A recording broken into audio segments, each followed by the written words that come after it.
वक्रतुण्डं महाकाय सूर्यकोटिसम्प्रभ निर्विघ्नं कुरु मे देव सर्वकार्येषु सर्वदा। मंगलम भगवान विष्णु मंगलम गरुड़ध्वज मंगलम पुंडरीकाक्ष मंगलाय तनो हरि। हर हर महादेव शंभो काशी विश्वनाथ गंगे माता पार्वती संगे।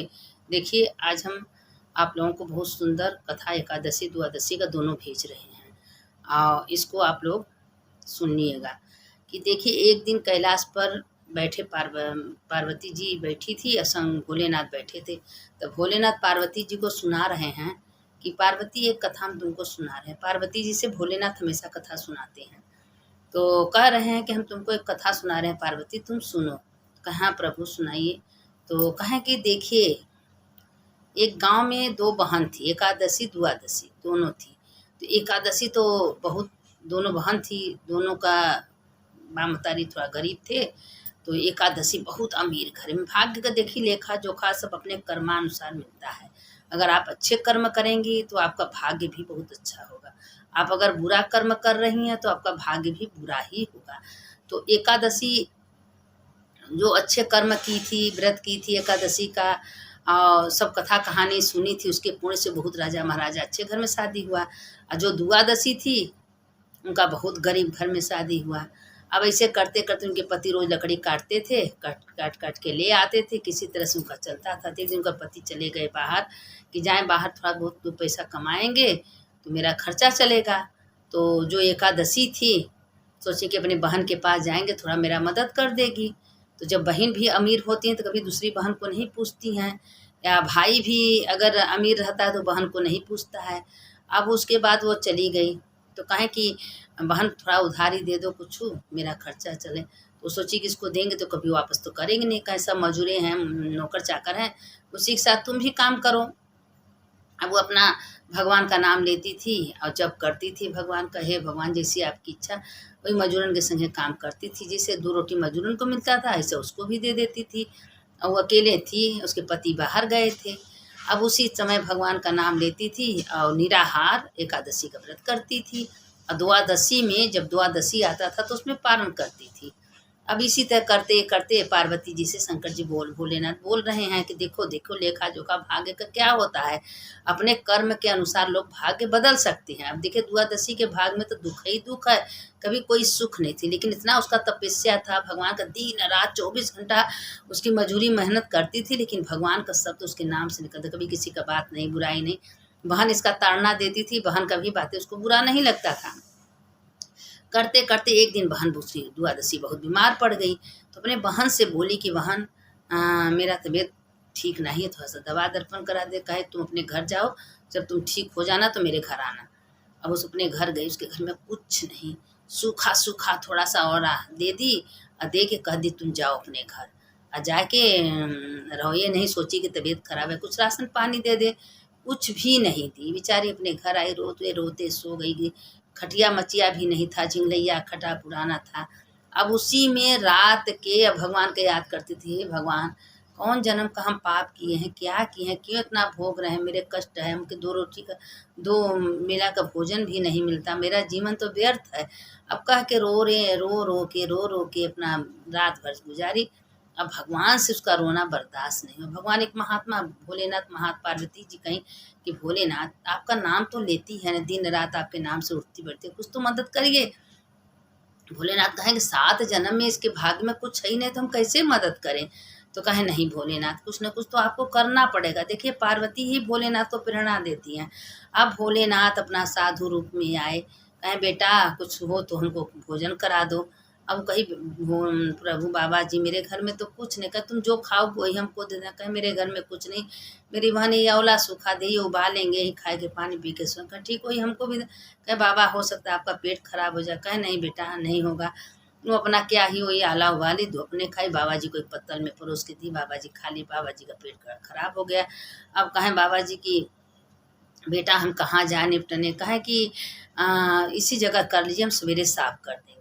अब वो अपना रात भर पेटी में दर्द होने लगा रात भर पूरे घर में बाबा जी निपट दिए और निपटने के बाद सवेरा हुआ तो उनके पेट में आराम हो गया। अब उसकी जब वो उठी द्वादशी देखी तो पूरे घर में हीरा मोती सोना चांदी पूरा भर गया। कहे अरे ये क्या चमत्कार हो गया। अब लगी बटोरने सब बटोर उटोर के की। तो अपने बहन उसकी एक बक्सा दी थी, उसमें वही सूखा सूखा और भर के, तो वही बक्सा उसका वापस कर दी। तो कहे कि अरे बक्सा वापस कर दी है, मेरा बक्सा के तो कुछ हुआ नहीं है, जाओ बुला के लाओ आके मेरे घर में। कहे नहीं, वो हम तुम्हारे घर में नहीं आएंगे। आके देखी तो कहे अरे काया पलट गया, इसका महल हो गया, इसके घर में इतना सोना चांदी कहाँ से हो गया।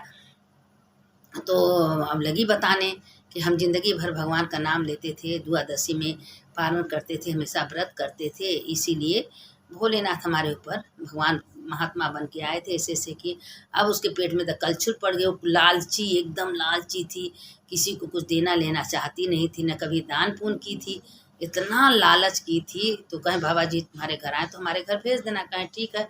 अब कुछ दिन के बाद बाबा जी फिर आए, तब वो इतना पास उसके बाद धन दौलत है, फिर बाबा जी का इज्जत सम्मान की, खूब खीर बनाई, भोजन बनाए, खैर कहे बाबा जी मेरी बहन रहती है एकादशी बगल में, उसके घर चले जाइए। बुलाए गए तो वो भी उसके घर में सब कुछ होते हुए सूखा सूखा आंवला खिलाई, सब वही तरह की। अब उसके घर में इतनी बदबू पूरा घर न रखा। वो गुस्सा में पैर पटक के उसके घर में आई, द्वादशी का चोटी पकड़ के लेके गई। कहे हमारे घर में इतना नरक हुआ, क्या बताई हो। कहे हम तो तुमसे कुछ नहीं बताया, तुम लालच में आके सब की हो। कहे चलो तुम ही को सफाई करना। जब वो साफ कर रही थी तो उसमें से मार मड़ी झोरम। कहे इतना मड़ी कहाँ से चमक रहा है। कहे तुम जिस चीज़ को नरक बना रही थी वही नरक मड़ी है निकला। तो कहे हमको तो बदबू दिखाई दे रहा है। कहे हाँ तुम्हारा आत्मा बदबू है तो तुमको बदबू दिखा है। जैसा जिसका नेत्र रहता है उसके भगवान उसे कर्म करते हैं। तो तुम्हारा मन ही बुरा है तो हर चीज़ तुमको बुरा ही नजर आएगा। अपना मणि अपने घर लेके आई, उनके घर में भगवान से प्रार्थना की, गंदगी दूर हो गया। तो अपने घर में जब आए उसके पति जब आए कुछ दिन के बाद, तो कहें इतना धन दौलत तुम्हारे पास कहाँ से आ गए।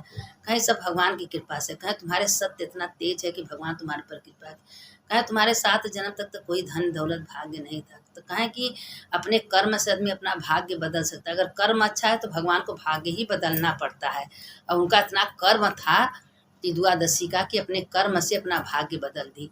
अब बदल दी, इतना सवेरे उठना, भगवान का याद करना, नहाना धोना। देखिए जो देरी में सो के उठता है 8 बजे 10 बजे 12 बजे भगवान का नाम नहीं लेता, सिर्फ भोजन का तैयारी करता है, तो भगवान भी उसके ऊपर कृपा नहीं करते हैं। आप काम करते रहिए ना, भगवान का नाम लेते रहिए।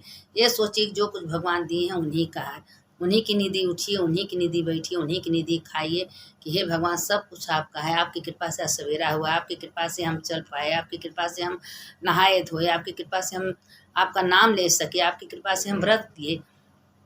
अगर सोते उठते बैठते भगवान का कीर्तन भजन कीर्तन करेंगे, नाम लेंगे, तो भगवान भी आपके ऊपर कृपा करेंगे।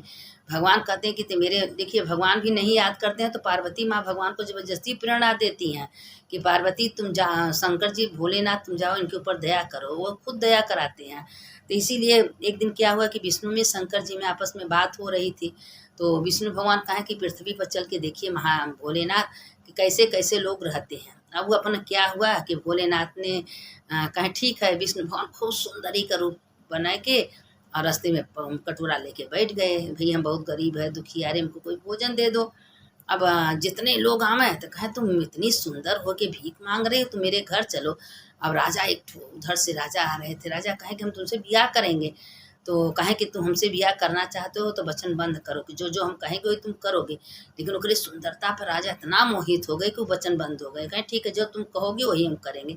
अब वो विष्णु भगवान थे, राजा का परीक्षा लेने के लिए उनके घर गए, ब्याह कर लिए राजा से। जब गए तो